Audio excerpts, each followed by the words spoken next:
Happy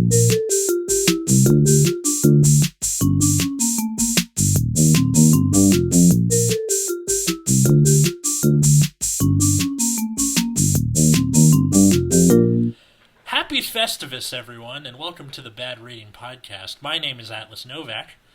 I'm Chris Hetlinger. I'm Millennial Comic, also known as Nick. I'm Max Mielecki, if Dan doesn't want to go yet. I thought it was Max then me. I'm sorry. It was Max then him. Start the episode over. No. Let's keep it going. I think this is very organic. Yeah. Exactly how this episode. This is how real voice acting is. Yeah. Hey, audience, just to let you know, this is not scripted. Yeah, totally. I mean, it is. It's going to be. It will be scripted. Oh, yep. Yeah. I mean, this week on the Bad Reading Podcast, instead of having a new guest with a new IP, we're doing another installment in the Our Terrible Writing series, which is where one of the hosts brings in something they've written. We go through it, and everybody rips on it. And instead of just the host, I've also brought back, frequent guest host Dan Grove and Max Mielecki from our Queen episode. Because my dumbass wrote a Seinfeld Spec script, and we're doing this. So. Were you in a coffee shop, and did you think of the idea, Atlas? Mm-mm. Yeah. So. Were you just doing nothing, and you're like, I've got it! Kind of. So I hate that I just made that joke, by the way. I feel like I should just drop out this call entirely and revoke my comedy card. I've stayed for a lot worse. Like, at work, there was about a 2-week period where I wasn't doing anything, but I couldn't not do anything publicly. So I would always have my computer up, and I figured if you're constantly typing at something, no one bothers you. So I wrote this spec script back in February. I feel you on that one, man. That's like how I am with doing IT and stuff. Sometimes I'll just be at my desk doing basically nothing, but I'll have all these fancy like codes and videos and stuff going on and be like, what are they doing? Quality control? All right, so let's get there. On your way, sir. Yes. Or, like, you ever, like, open an old email when your boss walks by and you're like, I'm just getting a look at the glory days, man. This is just a well-worded email. That is, like, the equivalent of, like, picking, like clipping your fingernails and smelling it like, oh, God, it smells so good. Like, why would you do that? It's so, like, It's so, like, oh, my God, I'm amazing. Wait, what? I've done it too. No, like what you're talking about. Like you're reading an old email that you thought was like, God, this is just... No. That's not the problem. The problem is clipping your fingernails and smelling them. I thought fart smelling was a little bit more perturbed than anything else. But you're telling me that you know people who literally cut off their cuticles and then get aroused by the scent eroding from their freaking fingers? They're like, oh yeah, that nail bed was just... Do you not know the world, Dan? Apparently Why do you not. I'm a recluse gentleman. I am a 4chanonite, all right? I'm going to teach you some things. Oh, no. Well, you're going to expose me to the world there, Anonymous? Yeah, but before I do, Atlas, I believe you have a spectacular spec script. Oh, and I'm really stoked to read this. All right, so this thing is called The Breathing. Each of us has taken a character, with Chris being Elaine, Nick being George, Max being Jerry, and Dan being Kramer. I'm doing stage direction and any other ancillary characters. So let's get into this. Seinfeld, The Breathing, an original spec script by Atlas Novak, February 24th. Wait, Atlas, I'm sorry. Before we even begin, what would your like writer alias be? Like if you didn't have your first name, like what would be your writer alias? So like if I had to pick a different... Yeah, like if you wanted to keep your identity secret, but like you still wanted to submit copies to like, you know, to show business, what would your name be? I feel like I'd be one of those assholes who does the 2-letter thing. You know, like... Like, Like like AE Novak or something like that. yeah, or like Chris. Sometimes you do like CL Hetlinger.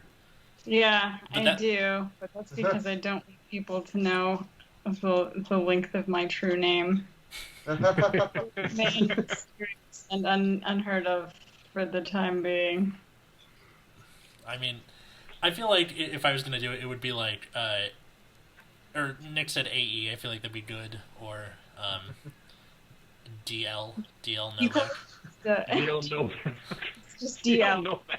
Baltimore litigation Novak. No, not even that. And yeah, if I did that, my name would actually be longer because I have 2 middle names, so it would be MJH Mielecki. Like it'd be like he's like J.R.R. Tolkien, but worse. Wait, what are your middle names? John and Hector. Those are two very different names. Yep. Wait, Max, is Max? Yes. Is Who is two full name? nationalities? Wait, Max, is Max your like first like full name, or is it short for like Maximilian? So my full name is Maximilian John Hector Mielecki. That is. I feel like you could have just grown a monocle by saying that. Maximilian John Hector Mielecki. I say, good also chap. You also have like the Latin American background too, so it Yeah. kind of makes sense for what you're going for. You're like, yes, I am Maxwell John Hector Mielecki, and it's I don't know, it's just like it rolls off the tongue until you hit Mielecki. Yeah. It's all of a sudden you go from just beautiful like sexiest man in the universe from the Dominican Republic to like uptight Polish gentleman. Yeah. No, it'd be like if somebody was like, "Hello there, are you ready for our date? My name is Eduardo Martinez Grabowski." Exactly. All right. So, my dumbass decided to put my email, Twitter, and Instagram at the bottom. Not sure why. Sharing the screen? What?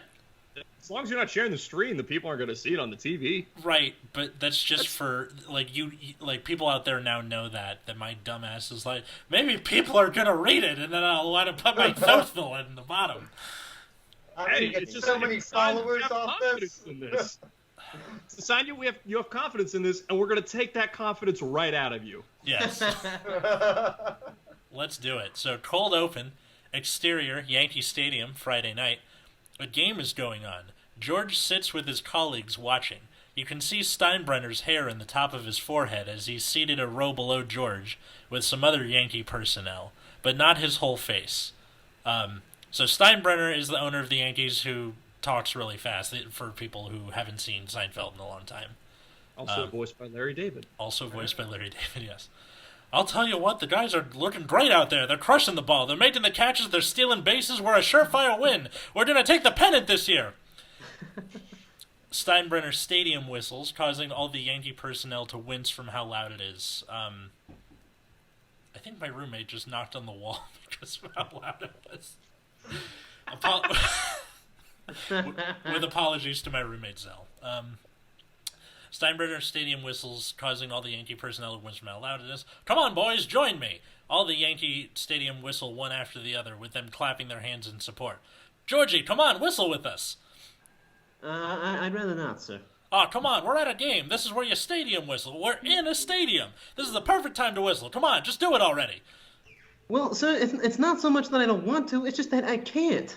George colleagues all laugh at him. What, you can't whistle? It's a basic skill. It's not a basic skill, and I can't whistle! Just not that loud. George perfectly whistles the Andy Griffith Show theme, which is barely heard over the roar of the crowd. I don't know how the Andy Griffith's theme song goes. That's right. Yeah, that one. Yeah, Dan got it.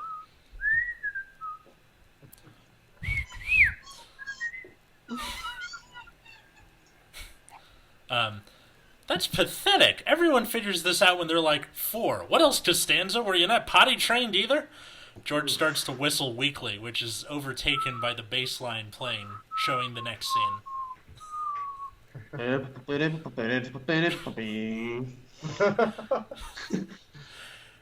Act 1, exterior, New York Street, next morning. Elaine is sitting at a table outside a random coffee shop with a guy, Dan. Sorry, Dan. It's gonna get really confusing. I named the character Dan before I knew this was going to happen. I hope this character name of Dan was given the Dan name Justice and not demeaning. And you know what that means, Atlas? What? Like, if Dan, you better be a method actor. You're no longer the D word. You're the K man. I'm the K-Man. That's exactly what I am. You got to, you can't be confused with Dan. Whoever Dan is. I mean, I just named him after my friend Dan who lives in Eugene. So it wasn't even named after it. I'm not even the namesake for this character, Atlas. 0 out of 10. I'm done. Sorry, you haven't Dan. even gotten to my lines, and I'm already done. You may be the second Dan in my life, but you're number one in my heart. I don't believe He's so mad he's lagging. All right, Elaine is sitting at a table outside a random coffee shop with a guy, Dan. He's wearing a Yankees hat. They're already mid-conversation. So I'm thinking, if we got rid of Abernathy with his crappy ERA and added in Vaughn from the Indians, we'd have a way better bullpen to finish out the year. Dan, don't you think we could talk about anything besides baseball? Dan doesn't get that Elaine is upset with him. He turns his head slightly while answering. Like what, babe? You know, art, politics, music, and just not baseball. You've been talking about the Yankees since I met you, and that's all we ever talk about. Babe, that's all I really know how to talk about. I'm sorry. My dog has decided to get a squeaky toy, and I'm going to get it away from him. No, it's okay. Okay. It's all right that Scruffles has a squeaky toy. Hard one squeaky toy. By the way, for anyone watching the YouTube, if you can find another squeaky toy like this one, I will pay exorbitant amounts of money for it because this is his favorite toy, and I cannot find another one that's like this. Is that Pickle Rick? No, it's a squid. Oh. Ah. Like from the top where you just had the top half of it, it kind of looked like Pickle Rick a little bit. It's squid. It's actually like one of those bottle holder ones that has like, you can put the bottle in it, but I put like a giant squeaky thing in it because I'm a glutton for punishment apparently. Okay. He doesn't sleep at night though. And now he's decided to sneeze in protest. Okay. Okay. I don't talk about baseball. This entire relationship, while we're having a nice dinner. Okay, what do you know how to talk about then? I was reading this book the other day, Guns, Germs, and Steel. It's about the history of all sorts of stuff that made us as people in the last 1,300 years. 13,000 years. Oh, 13,000 years. 1,300 is a lot smaller than that. Yeah. It's about history and all sorts of stuff that made us as people in the last 13,000 years. So it's about guns, germs, and steel. Yes, kind of. And it's really broad. How long is it? Really long. It's covering 13,000 years. Well, I don't want to read it then. Is there a movie of it I can watch? No, I just thought it was really cool because it covers crazy stuff like how Europe came to conquer most of the world and how we came to be as people today. Doesn't that interest you at all? Not really. Well, it better, because I just can't put up with baseball anymore. I think you just need to develop a love for the game. Tell you what, you study up on baseball and I'll read this book of yours. Deal. Okay, I'm gonna stop you right there, right, Alice? Yeah. Honestly, I feel like that's not an Elaine scene. That feels more like a Jerry or George sort of thing right there. Like, this whole interaction, like, keep in mind that the core four characters of Seinfeld are supposed to be narcissistic pieces of garbage. And in this point, you make Elaine seem like the higher ground, like the very normal character. I don't know. It doesn't feel right. I feel like if you just, like, replace, like, Elaine with, like, just a normal female person and then throw Dan as, like, change Dan to, like, I don't know, George or Jerry or something like that with their super nitpicky stuff. Like, I feel like this is a George scene 100%. Oh, fuck. Or I was about to say, for how much George and Jerry love baseball, I'm surprised Elaine is perturbed that this guy is talking about it too. Yeah, that's another thing. I mean, she didn't seem she liked it in the show very much. she wasn't necessarily fun. I mean, she never really illustrated that interest, I think. Yeah, I just thought she was like whatever about it. Yeah. I also don't know how interested she would be in history. I know you're interested in history, but I don't think that she reflects that. Sorry. She's definitely well read. She's definitely like she. I don't know about like I don't know. She's a copy editor. I figured she'd be well read enough. Also, I had just finished reading Guns, Germs, and Steel. So. Right. Atlas, I'm just going to assume that like a lot of these references, you were just like, this was relevant in my life at this point. I'm going to include it. Yeah, and then the terrible Major League reference in there. Watch, in the next scene, we'll find out that Jerry's gotten really into Rush. Oh my god, that'd be amazing. He predicted it. I'm really hoping to see like at least 5 Rush references now. I'm so glad you brought that up, Max. Listen, See, we're already 5 minutes the best in. album, Jerry. It's got to be 2112. 2112, Jerry. All right. Interior, Monk's Cafe, around noon. Jerry, George, and Kramer. Beep, beep. Sorry. He's like doing the bass line for everything. Yes, I do. Yeah. Jerry, George, and Kramer sit in their usual booth. George is visibly frustrated. I don't understand. I can't whistle. Is that not enough for these people? George whistles a tune at Jerry.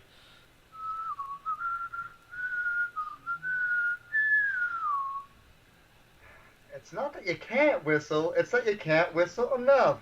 You gotta force more air through there. Elaine enters. Yeah, it's not too hard, see? Kramer's stadium whistles, causing everyone, including Elaine, to jump. You do that. Now, like a stadium whistle is that thing where you put your fingers in your mouth and it's like. I can't do that. Yeah. So it'd be like. I always heard that as Yeah, like something like that. was whistling.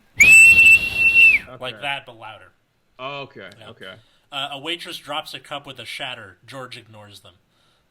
Easy there, Shotgun. Kramer's right, though. I'm sure there's a way to do it. You just gotta follow him. Elaine takes a seat.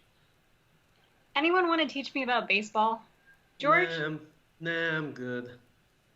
What do you mean you're good? You work for the Yankees. Yeah, but I'm just not in the mood. I'd help, but I'm trying to get George here to control his breath. George puts his hands to his lips, about to try the stadium whistle again, but Elaine moves them back down. That's a solid Kramer. Speaking of controlling your breath, how's it going with Sylvia? Oh, who's Sylvia? It's this girl he's been seeing a few months. Jerry Oh, cuts she her off. pauses for breath at the weirdest times. What do you mean? Like she talks like a slam poet? No, she just inhales in the middle of her sentences. You ever been out of breath while holding a conversation? It's like that. Oh, I'm never out of breath. I'm in great shape. Kramer, we can never tell what shape you're in. You're either in the best shape of your life or addicted to amphetamines. Kramer grins.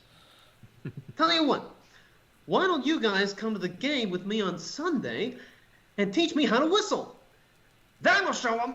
And Elaine, you can come learn about baseball. Fine, I'm in. Can't. I'm having Sylvia over for the weekend. Her place is getting fumigated. Though I kind of wish she would just stay there and take deep inhales at weird times like she normally does. Plus, she's a doctor. I'm half hoping she gets called into work. Why don't you just come with us? George, you can get enough tickets, right?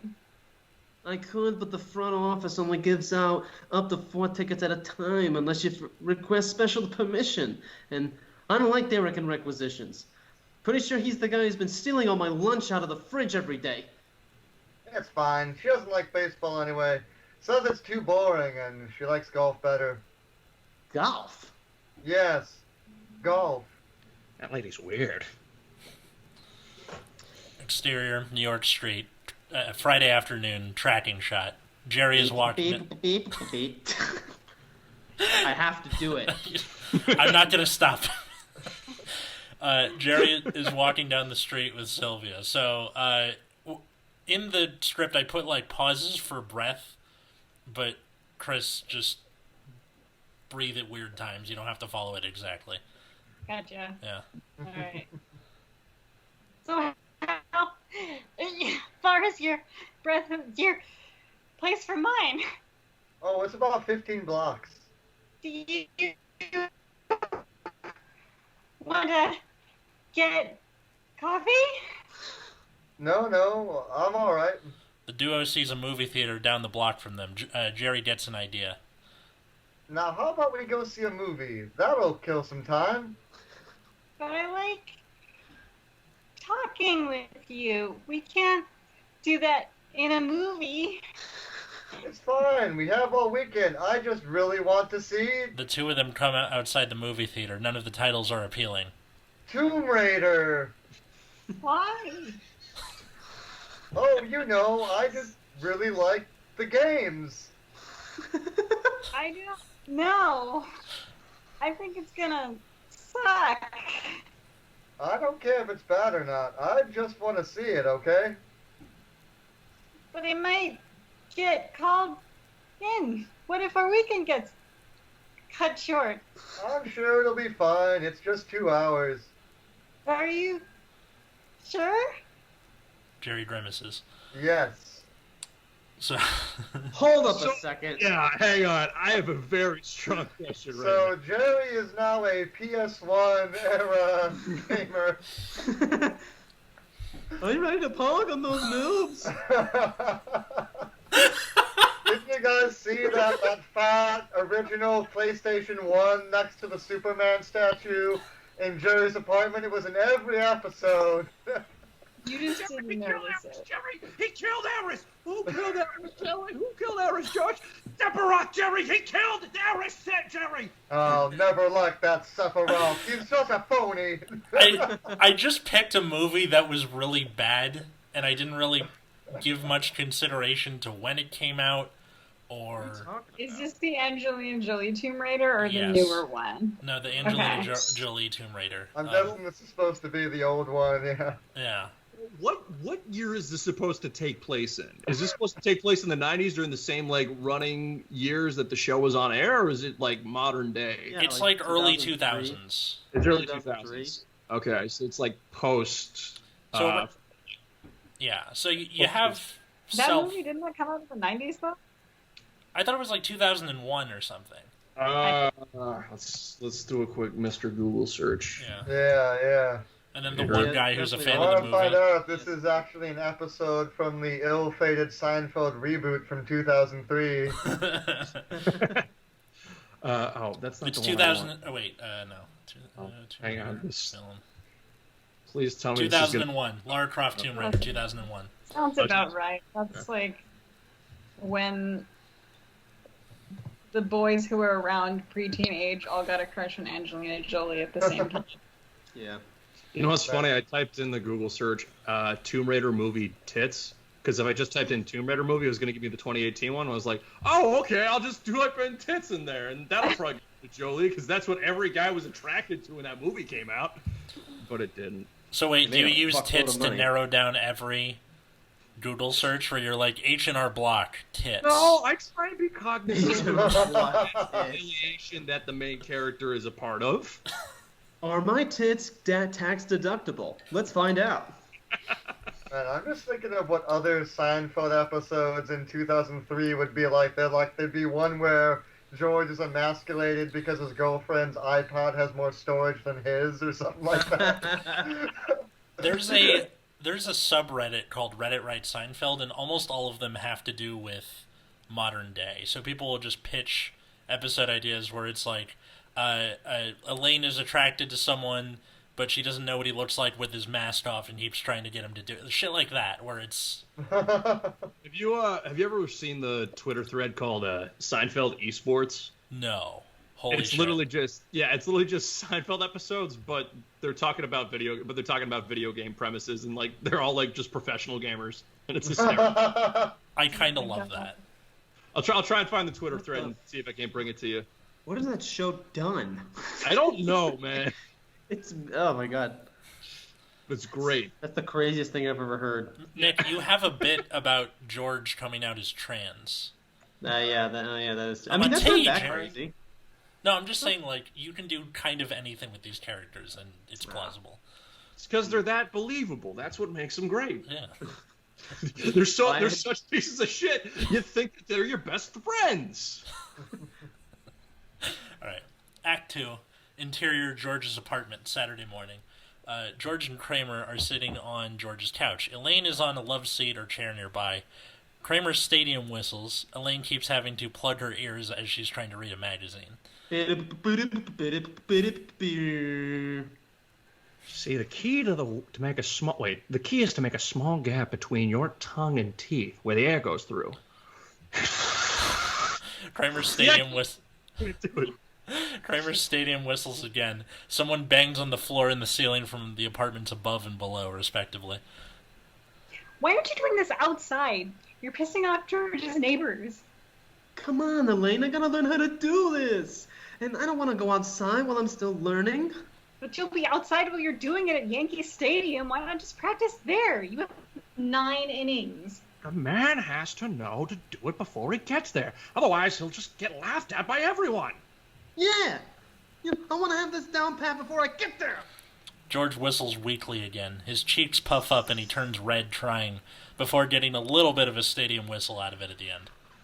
There you go, buddy. You're getting it. I gotta nail this, though. I want the full thing! I don't. Nobody asked you! I just wanted to check out the Yankees game so I can see how baseball works well enough to shut Dan up. Elaine, if I may ask, why are you even with this guy? You always seem like a special lady who lives or dies by the discourse you have with a man. Why stay with him if you're not connecting on an emotional level? Why did I write that? Why did you... What? That was too poetic. That was too poetic. By saying that, I can't buy Elaine saying, like, just, he's a good... That's not the way she would phrase it, I don't think. Phrase which thing? The next... He's a good lay. Oh. As an answer. Yeah, that's something that, like, Kramer would say. Yeah. Oh, yeah, she's a good lay. Well, because, like, you have, like, these moments with Kramer where he sometimes comes off more poetic or, like, empathetic towards something, and then it just kind of drops off at the end there. Yeah, I think that's the thing, is that he doesn't really drop off at the end. He ends on, like, such a high note. I think because the way that normal Kramer lines that wind up is that you're right, you were on the money with the setup. It's just the payoff for that line isn't really there, you know? Yeah. So it's like Elaine stole his payoff, basically. Yeah. Literally, He should ask, was he a good, or is he a good lay? Yeah. Instead of her saying it, and then her just being like... Just do what every woman does to a man. Give him a good lay. Yeah, exactly. and then have Elaine say something like, I just want to have an emotional connection or something like that. I don't know. Exactly. So flip it, kind of. That's kind of, yeah. Yeah. All right. That's good. It was... So it was Chris, he's a good lay, right? Yeah. Yeah. He's a good lay. And I'll give it that logic. George tries the stadium whistle again, this time being a little bit more successful than before, but not as good as Kramer. He gets all excited. Elaine rolls her eyes. All right. Now we can try it outside. Interior, Jerry's apartment, Saturday, late morning. Jerry exits his bedroom where Sylvia is to make her breakfast. He's dressed in a shirt and underwear. Her lines are said from off-screen. Every time she pauses for breath, Jerry stops what he's doing with an exasperated look on his face. Atlas, I'm going to stop you right there. What? Please do not ever write something like that again in a script. If you literally want to write something like that, all you have to do next to a character's name is just to put parentheses O.S. And that's it. That's all you have to do. And that's all you need to do. Okay. I'm sorry. That's like a really nitpicky thing, and I'm looking at this. I'm like, oh my god, Atlas. Just like Sounds Sylvia, like someone's O.S. read one too many screenwriting books. I mean, I'm sorry. I studied this. I'm not doing it, but I studied it. I just did it from like for my 4-year degree. I kind of just did it based off of cursory googling. So yeah, sorry. Got you. You have the right font. That's good. Yeah, the right font. Such an underhanded compliment. Well, at least the font is good. That was such a comment right there. I was such an L.A. Angelino, just, You have the right font. What? Well, but your coding is not correct. It's not at least 11.5 margins. Like, I'm sorry. That's a good Your voice, I Angelino like that. voice is like somebody's John Lennon voice, almost. Oh, you know. Yeah. You know. All I am saying is let's go to the coffee bean. Let's play some Fortnite. Where are we dropping, boys? All I'm saying is, why don't we just go to the In-N-Out? It's right around the corner. Chris, what were you saying during that whole like flurry of people?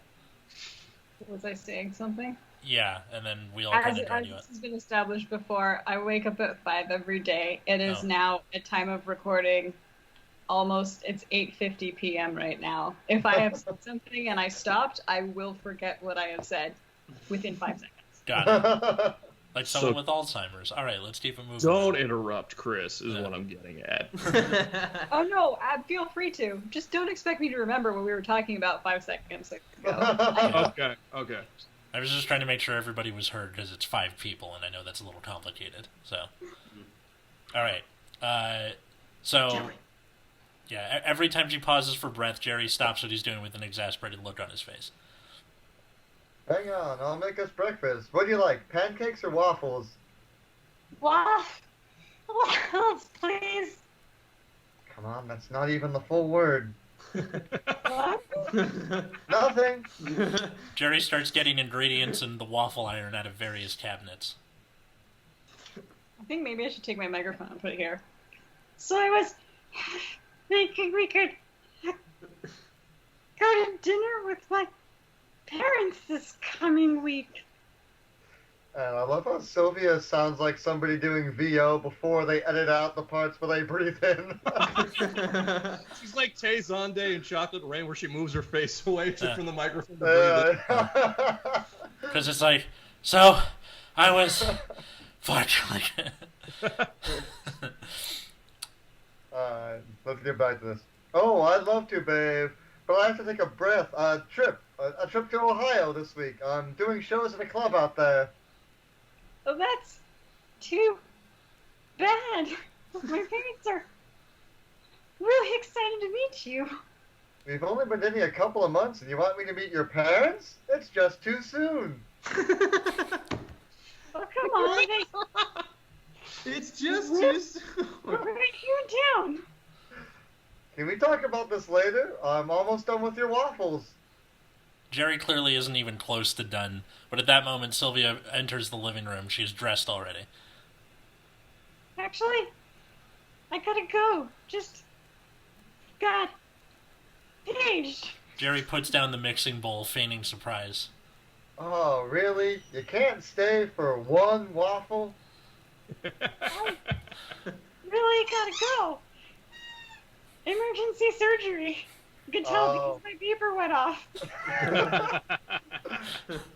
Well, if the beeper's going off, And it sounds like a Oh, dog well. toy, yeah. I guess I'll see you later then. I'll call you. Thanks. Bye. The two kiss. Close-up shot of them as Sylvia takes in a huge inhale, which shocks Jerry into opening his eyes mid-smooch. Jerry, visibly shaken. Bye. The door closes. After a beat, Jerry immediately puts away the waffle stuff and pours himself a bowl of cereal. He's got a haunted look on his face as he eats it while aimlessly walking around his apartment. Enter Kramer, followed quickly by George, who pushes past Kramer midway through his entrance dance. You're never gonna believe what Kramer and I just did in Central Park. Jerry looking despondently around the apartment. Central Park? Park, Jerry, park. What's wrong with you? It's Sylvia. The breather? Jerry says the next line all in one breath. Yeah, she's messing up my rhythm. I can't walk properly. I can't remember what it is I was doing. Her incessant breathing is knocking me out of sync. You gotta help me, Georgie boy. I need my flow. I need the rhythm of life that keeps me grounded. Nice. Whoa, relax, Jerry. Take a deep breath. Jerry runs. Oh! Like Dr- that. How Yeah. cool is that, huh? So, is that what you did in the park? Scare birds and children? No, Jerry, I finally figured out how to stadium whistle. I'm gonna show Steiner and those guys who's boss tomorrow at the game and get them on the Jumbotron with my new powers. George, I hate to break it to you, but you're not a hot girl or a kid. You won't get put up there. Well, what do you mean? He's got the whistle now. You think audiences everywhere are going to want to see your two ugly mugs as they're trying to enjoy the Yankee game? Why wouldn't we? We're two handsome guys. Looked like Abbott and Costello if they got hit with a frying pan. Forget you. We're gonna practice some more. The two leave as the scene changes. I really like this scene a lot. That was a good scene. This is a really, so far this has been the most Seinfeld style scene. Yeah. In the script. This fully embodies every like a lot of interactions we normally see in Jerry's apartment. So Thank you. hats off to you, Bucky Yeah. boy. So, what did you think about the thing where he's like stopping every time she takes a breath for something? I like that. Yeah, that was good. I can see that him just like going like it's like I feel like he would get sucked in because she breathes so hard. Like and like he's like, bye. It's physical comedy. What? It's a physical comedy aspect. Yeah, But which is unfortunately, hard. we can't emulate here as well. Yeah. So, to the audio listeners out there, thank you. Well, even the video listeners, I can't use my whole body to be a lame because she like does this kind of thing and she's like, That ain't dancing, Sally. It's more like a full body dry heave set to music. All right, Interior Comedy Club, Saturday night. Jerry's in the middle of his set. He is not doing well. I never understand people that are able to talk forever. You know these people, sometimes they get up on a stage with a microphone and talk to strangers. Seinfeld baseline stops. No laughs are heard. Jerry freaks out a little bit. The next part's he starts talking like Sylvia.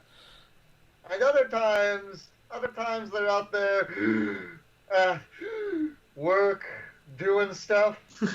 Silence. Hold the shot for a moment before going to the next scene. Wait, you can have him doing totally fine. He doesn't sound like he's bombing in this set. I think you should make that why gotta scene make a longer. bomb? Just needs to zoom out and show the Flappers logo behind him. He should. Oh. Like Jerry did his 3 minutes. I mean, Flappers, may its name be praised. because it will come for us eventually. I just did it because I thought it was negatively starting to affect him in other parts of his life. Gotcha. Yeah, make that longer. Yeah, Yeah, make like that him longer. seeing like he's... So, I mean, well, the thing is usually that when Seinfeld when they do like a cut to a stand-up set, it's usually trying to like, Jerry's talking about the idea of what they're getting so upset about in the scene. Yeah. You know, it's like him Yeah, got yeah. like a weird like comedic essay on like, this is the idea that we're talking about right here, and this is how people actually, like when you go like it's going from like stand-up set to then people acting out a sketch based off that stand-up set. Mm-hmm. You know what I mean? Yeah. Yeah. I remember Larry David and Jerry Seinfeld have said that the original premise of the show was how a comedian gets his material. So you would see like Jerry and George in a scene, and then it would cut to Jerry doing stand-up, but his jokes would be based on the conversation he just had with George. Exactly. And like, there's never been a moment. I don't think there's ever. And guys, feel free to correct me. I don't think there's ever been a situation where Jerry's actually ever bombed on stage during an episode of Seinfeld. I don't think he has either, and that's kind of why I wanted to try it. Okay. Okay. I don't know.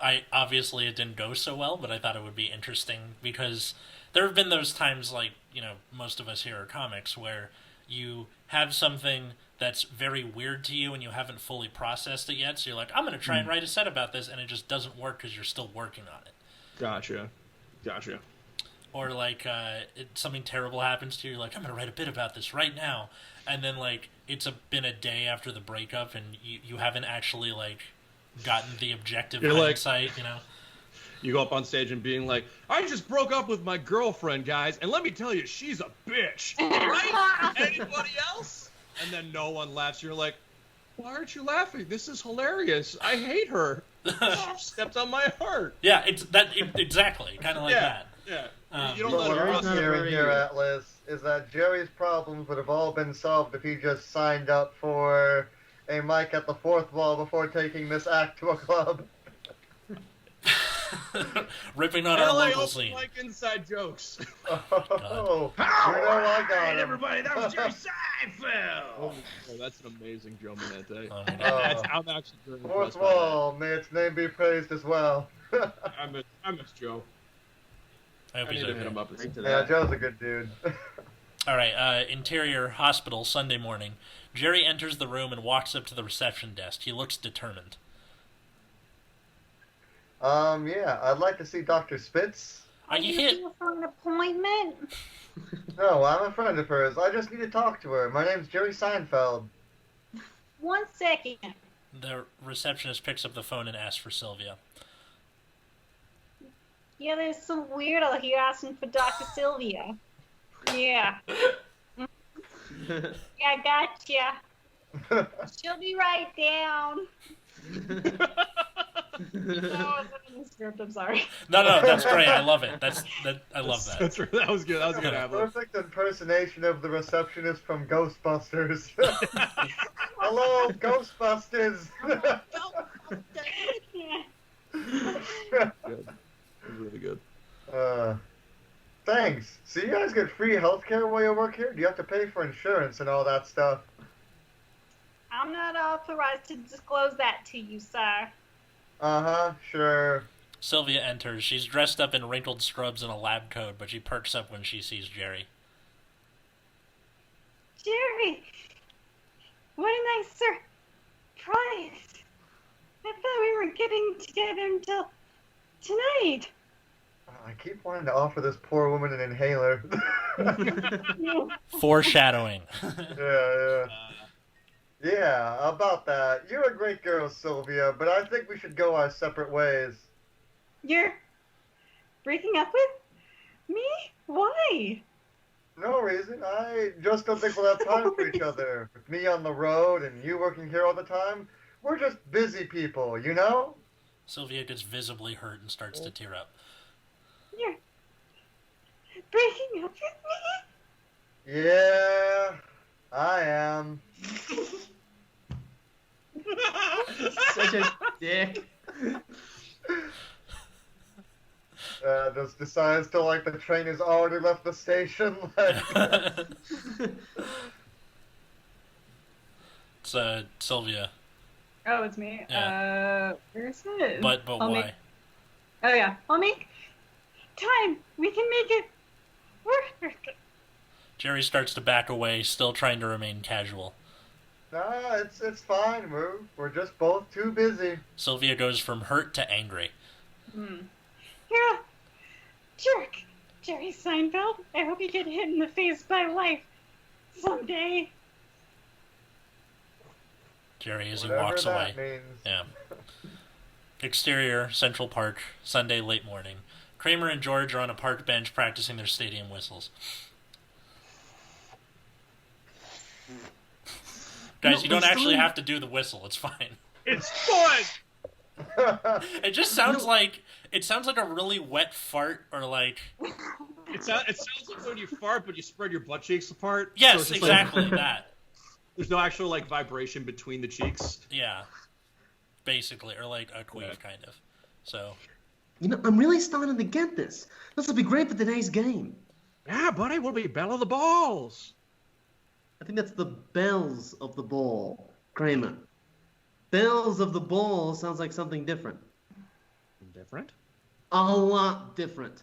enter Elaine and Dan. Hey fellas, you excited for the game? Yeah, I'm ready to blow the roof off the place. But there's no roof on Yankee Stadium. I'm just ready for the Yanks to flatten the Red Sox. How about you, Elaine? Elaine looks visibly annoyed but tries to sound sincere. Yeah, I'm ready to watch some baseball. All right, let's get going. He puts his hands on his knees, or hands to his lips to stadium whistle, but Elaine grabs them. If you do that again, I'm going to rip them off and shove them down your throat. Kramer makes Kramer noises while nodding. Which, Dan, for the YouTube people, could you do like a Kramerism for me real quick? Kramer. I just was doing the Kramer. Did you not didn't see hear Did it. no one see the Kramer? No. Oh, yes, of course, of course. Yeah, perfect.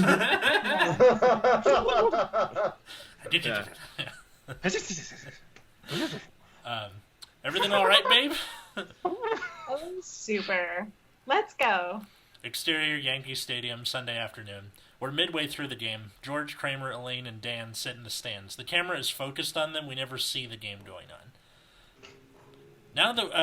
Now what you have here is something called a sacrifice fly. Do you know what a sacrifice fly is? Yeah, it's when someone hits the ball for an out so the runner can advance. See, you're getting it now. And how far into Guns, Germs, and Steel are you? Oh, I haven't started it yet, babe. Come on, I stayed up all night studying on this crap. Do you know how many stupid rules baseball has? Infield fly rule. A drop third strike. Come on, babe. Those rules have been around for decades. It's part of the great baseball tradition. Doesn't that excite you? It's history. Wait, what's the drop ball? What's the drop's third strike? I know nothing about baseball. It's okay. If the catcher drops the third strike, you can still try to run to first. Oh my god, that's ridiculous. It's tradition. Fine, whatever. You know what? I gotta use the bathroom. Elaine leaves. Kramer and George whistle, and Dan cheers as the Yankees get a big hit. Let's go, Yanks! Show those idiots who's boss! Hey, Kramer, I gotta get on that Jumbotron. Whistle with me. The two stadium whistle. Cut to the camera guy who follows the sound of the whistle to George and Kramer. The two go crazy with Dan joining in, jumping around like idiots.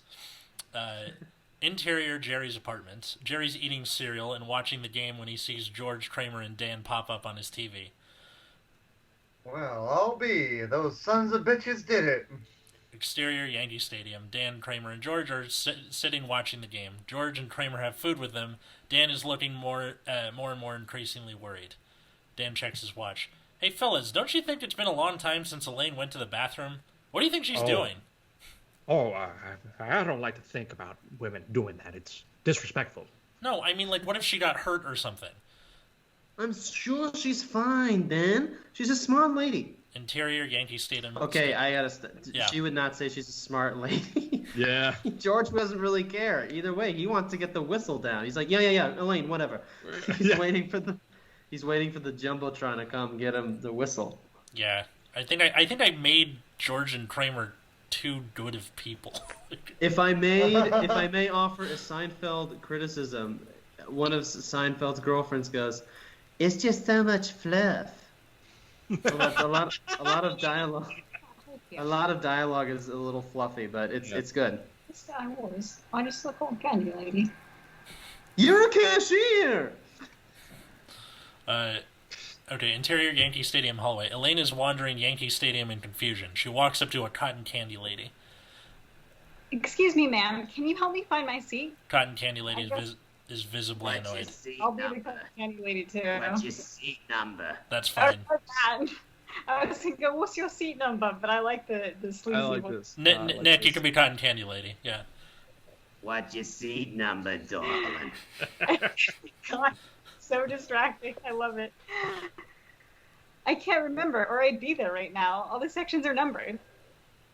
You got your ticket? No, if I did, I'd know where to go. Then I can't help you. Well, you're no help. I never said I was. I just sell cotton candy, lady. Elaine stomps off, annoyed. We see her pass a couple of sections when all of a sudden she hears a stadium whistle. She thinks it's George, Dan, or Kramer. Exterior Yankee Stadium. Elaine enters into the stands of where she heard the whistle, but it turns out to be the wrong one. She's in the luxury boxes. She looks around, sees no one stopping her, and decides to stay, kicking her feet up on the railing. Okay. Low-key, Atlas, I honestly think that this should be Elaine's story throughout the entirety of this whole episode. Is it just her trying to find the seat? It's her trying to find the seat, and then her just finding the that's great. The box, and then her hijacking that box and living life in the high life. Yeah, because that is an Elaine-ass trait. I mean, that left Dan all alone, like doesn't even care that she's left her date. Exactly. Yeah. I mean, we'll see what happens next. But that also kind of reminds me of the Puerto Rican day a little bit. Her trying to find if she spends the whole episode looking for the box.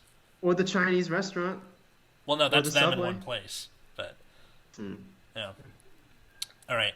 Act 3, exterior Yankee Stadium. Cut to George, Kramer, and Dan, who are across the stadium from where Elaine now is. Dan spies something. It's so confusing to hear Dan. I know, I'm sorry. Dan's in the story. Oh, sorry, that's me. Oh, I should have wrote George. That was a typo. George spies something. Sorry. Oh. Hey, over there! Elaine's on the Jumbotron! Shot of the Jumbotron where Elaine is maxing and relaxing, shoes off, eating some cotton candy. What the hell? I thought she was in trouble or something. Cut down to the field where the Red Sox pitcher throws to the Yankee batter, who hits the ball really far. The camera is then first person from the point of view of the ball. And it's a drive to deep right field. It's going, go! The ball flies into Elaine's face. The screen goes black with a thwack sound. Interior, Jerry's apartment. Jerry is sitting and watching TV. His phone rings, so he picks it up. Yeah? Yes. She got hit with what? How is that even possible? Wait, what are you calling me?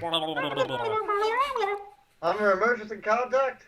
Alright, I'm coming. Jerry grabs his coat and leaves his apartment. Interior, hospital room. Elaine is sitting perpendicular on a hospital bed, looking dazed and holding her head. George and Kramer are sitting nearby in chairs. Dan is standing next to Elaine, looking annoyed. Wait. Okay, Alice, you don't need that scene with Jerry talking to someone on the phone. Elaine can get hit right in the face, and then we cut right to the hospital. Yeah. Just to cut that, but yeah. All right. Yeah. It's a kind of a unnecessary trope that's kind of dead, I think, at this point in time anyway. It's such an overused gag in most comedies that it's not adding anything. What? Yeah, it feels like filler. You want this script to be 100% beef, you know what I mean? Yeah. You want that Kobe beef quality, man. You don't want to be eating McDonald's quarter pound with cheese. Fuck that nonsense. You want that freshness of a frozen comedy, you feel me? Yeah. I mean, I do something with Jerry getting called, which you'll see in a second, but understandable. That definitely seems cuttable. But, all right, so, what were you doing over there? Why didn't you come back to us? I was worried sick. Look, I couldn't remember where the stupid seats were. I'm sorry. I couldn't remember where the seats were, and I followed the sound of George's stupid whistling, but it turned out to be someone else. Yeah, but you could have kept searching. You just hung out in the luxury box before you got hit by that absolute drive by Gomez. Bailey's again with the baseball. I probably have a concussion. All you care about is how far that home run was. To be fair, Elaine, it was a beauty of a homer. Enter Jerry. What are you doing here? They called me, told me you got taken here. I'm your emergency contact for some reason. Why do you have me listed as your emergency contact? It's probably left over from when we dated. It's not that big of a deal. Yes, it is. I want to know when I'm somebody's in case of emergency. You're my ICE, Jerry. Mine too. Don't you people have loved ones you can call for stuff like this? What, and have my parents have to go to the hospital every time I get sent here? Not a chance! So there's a possibility that I could get called to the hospital for any rando who decides to list me as their contact? That's ridiculous. What's ridiculous is that you didn't keep looking. We're through, Elaine. Dan leaves. Elaine doesn't make an effort to stop him. Shouldn't you go after him? I can barely see, and I'm half certain he would bring up baseball if I tried to stop him. Well, I'm going after him. This guy's too nice for you to muck it up, missy. Kramer leaves. What? Wait. Let's stop for a second. Yeah. Wait, since when did Kramer just completely become enamored with this? I didn't sense any of that from what I was reading during all this. Because the majority of the script, it's more like Kramer and George are kind of developing this more bromance with each other over the bond of the whistling to succeed. It's like the student-teacher thing. Yeah. Yeah. Kind of more this third wheel, and then all of a sudden Dan leaves and he's like, oh, hang on, I gotta, you know, work with this man, you know? I guess so. I don't know. It feels a little weird. Yeah, I feel like also you were right about Jerry getting called. We could just have him show up and be like, I'm your ICE for some reason. Yeah. You don't need the scene with him getting called. So I think the only way it would make sense for him to show the scene of him getting called is if you had him kind of breaking up with Sylvia maybe during this whole process, and then they get the call and he's like, I gotta go. Oh, like he puts her on the other line or something? And then... something like that, or like he's breaking up with Sylvia, and then Sylvia gets a call, and then Jerry gets a call at his apartment. This the breakup could take place at their apartment. Yeah. Jerry and Sylvia are breaking up at the apartment. Jerry gets a call being like, "What? She's at the apartment? Oh, is she at the hospital? I gotta go. Bye." And then Sylvia's like, "Whoa, you're just gonna leave me?" He's like, "No, I gotta go." He's like, "Oh, bullshit, Jerry Seinfeld. You're such a liar." I don't know. No, it's an idea.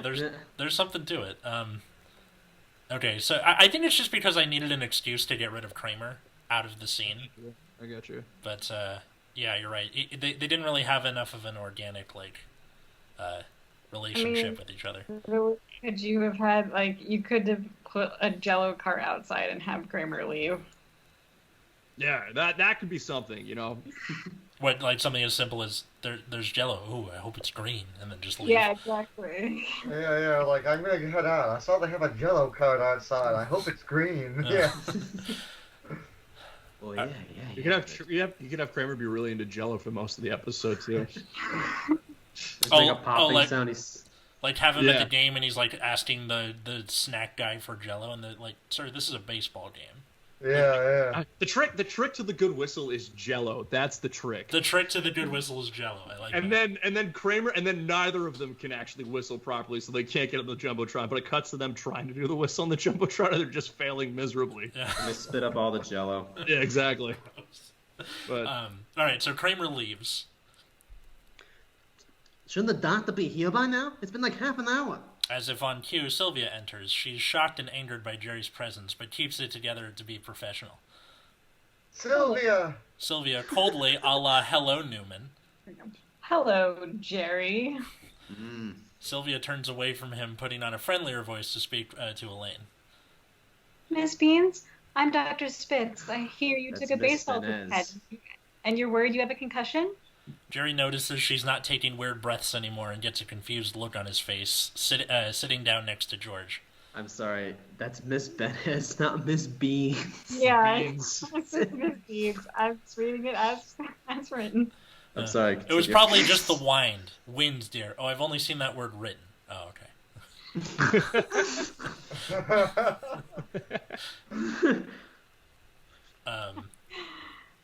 Okay, yeah, it knocked me out. They brought me here, and I wanted to make sure I'm okay.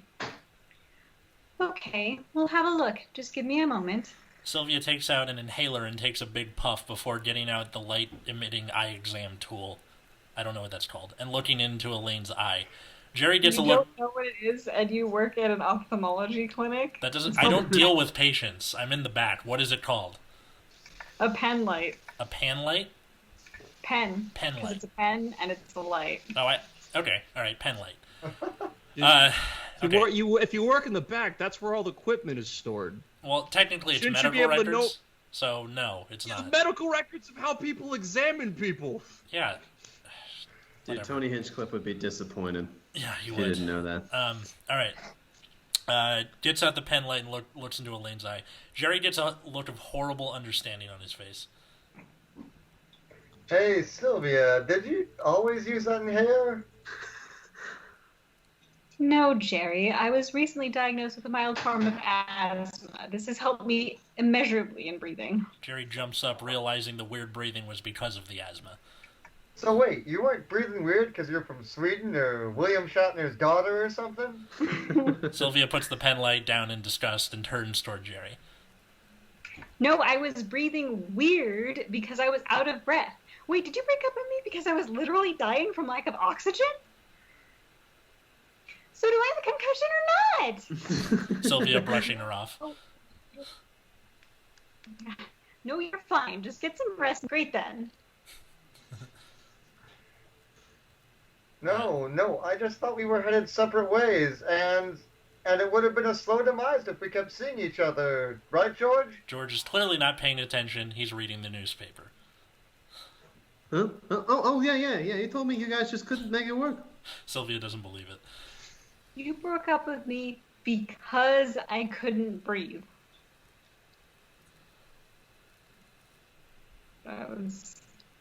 Oh, I'm sorry. I scrolled down too far. You broke up with me because I wasn't able to breathe properly. You're a monster, Jerry Seinfeld. Can I go? Yeah, check out the description. Elaine leaves. I can't believe someone broke up with me because I couldn't breathe. It was ruining my career. Your breathing was at such weird times. He puts on a mocking tone. It was messing up my timing on stage. I hope you drown. Sylvia leaves in a huff. Jerry is stunned, prompting George to put his hands to his lips and stadium whistle. Interior Comedy Club. See, what I'm wondering is how many people out there have diseases that go undiagnosed? No, keep going, Max. Keep on, Max. Okay. Yeah. I was like, am I being played off or something? No, he's like doing it like the end of the show, or like. I yeah. see. Okay. That had to have existed for all of history. Everyone loved to say Caligula was crazy, but no one's ever bothered to figure out what made him crazy. What if he just sat in an hour-long horse commute every day, and that's why he made that horse senator? Freeze frame, end of episode. Dun. Down. Yeah. So that was All the right. breathing. What'd you guys think? It's so you, Atlas. Thank you. Yeah. It's I funny that we read this on a fan fiction podcast because, and I mean this with all the love in the world, Atlas, that definitely felt like fan fiction. It's got all the ingredients of Seinfeld, but here's the thing, Atlas. Since I was on the flagship episode and we did cover a Seinfeld fan fiction, this definitely felt a lot more in the vein of the show than the fanfic we read. I think it was a lot closer.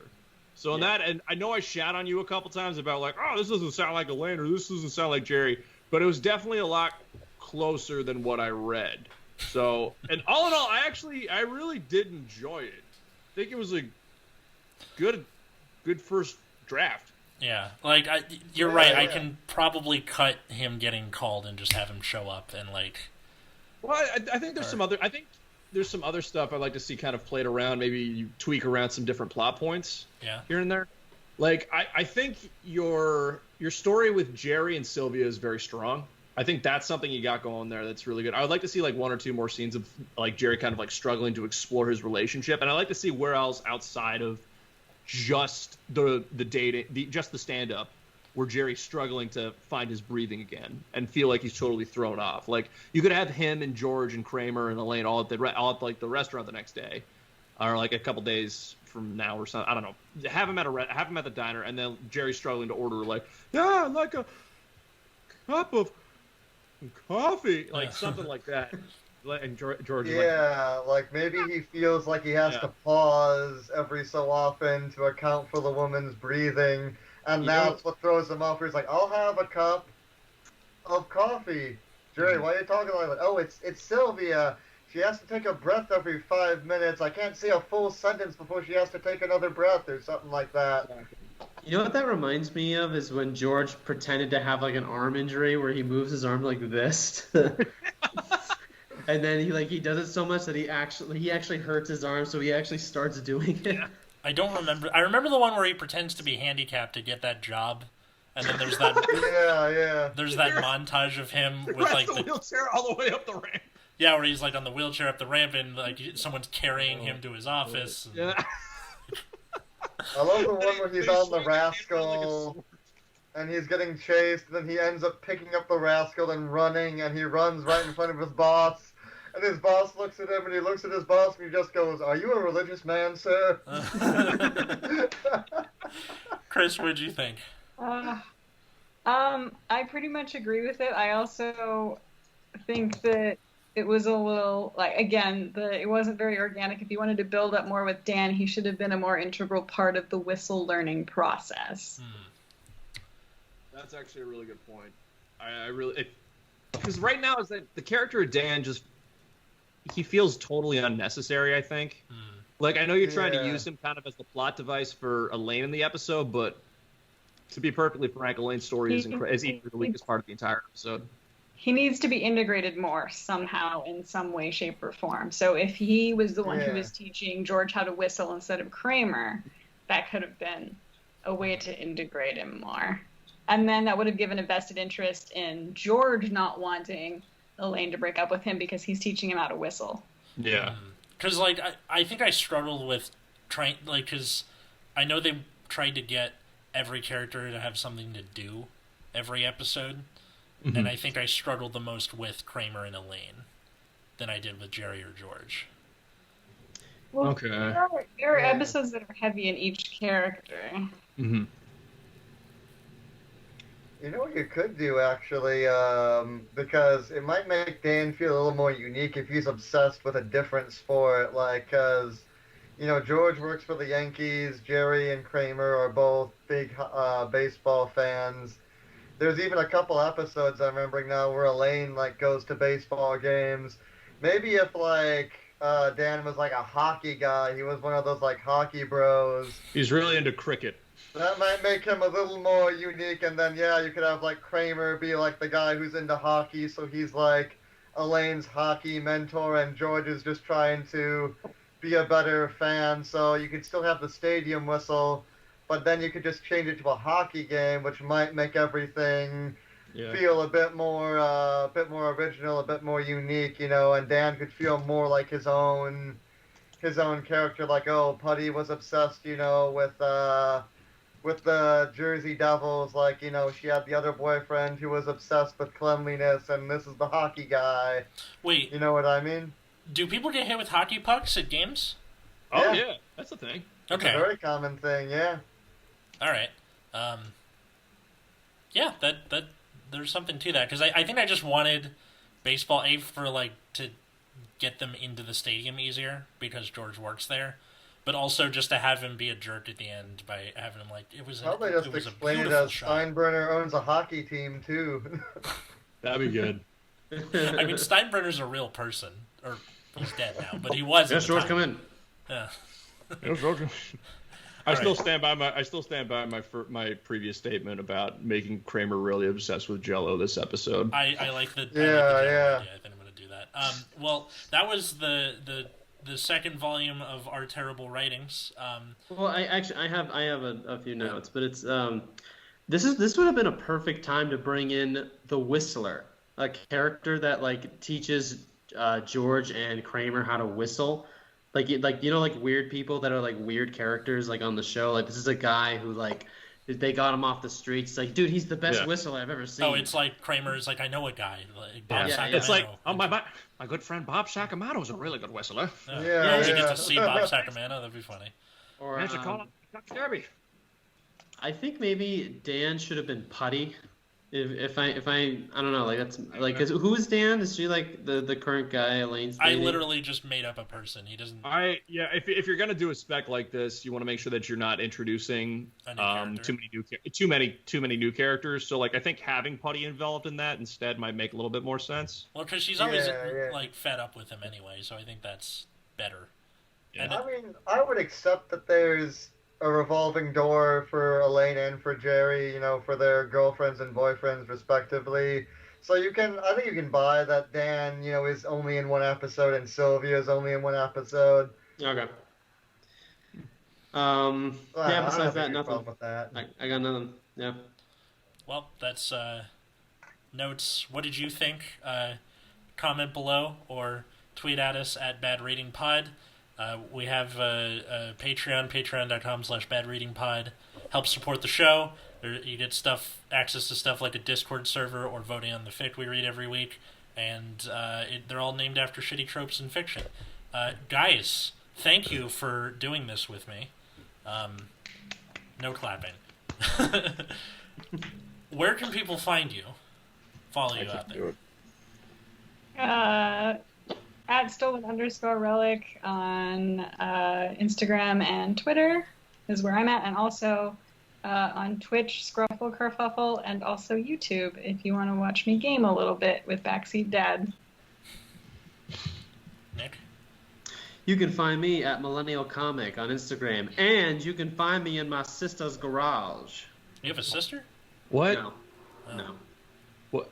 What are you doing in your sister's garage? Tough times, Dan. I see. I apologize. I did not realize the pandemic threw you out there on the streets. It's hard out there for a hoe. Well, you fools can find me at Max Mielecki, and you can also I run a show called Further Comedy.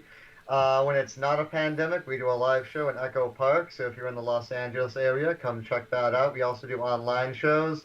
Check our social media for all that fun stuff, and check out my humorous articles on Medium. You'll laugh, maybe. I don't know. I don't know you. Hopefully you'll laugh. They'll be down here in the description, all for you. Dan, how about you? All right, guys. Yeah, feel free to hit me up on social media, @DanGroveComedy_. You can find me on Instagram, Twitter, the full works, the usual. If you want to watch me clown around on a video game medium, I too got a Twitch channel. It's twitch.tv/DanTheComedian_. I play a wide variety of fighting games such as Marvel vs. Capcom, Street Fighter, Tekken, Super Smash Brothers. And I also run a monthly show called The World Warriors of Comedy. I'm actually going to be planning on reviving that next month, September, I believe 17th is the date I got tentative right now. Sweet. So, yeah, feel free to take a look at that. I'll be posting that a lot more. Feel free to look that up, man. It's going to be a good time. Going to be planning on a really solid lineup for it. And, yeah, it'll be pretty rad. Atlas, where can people find you, though?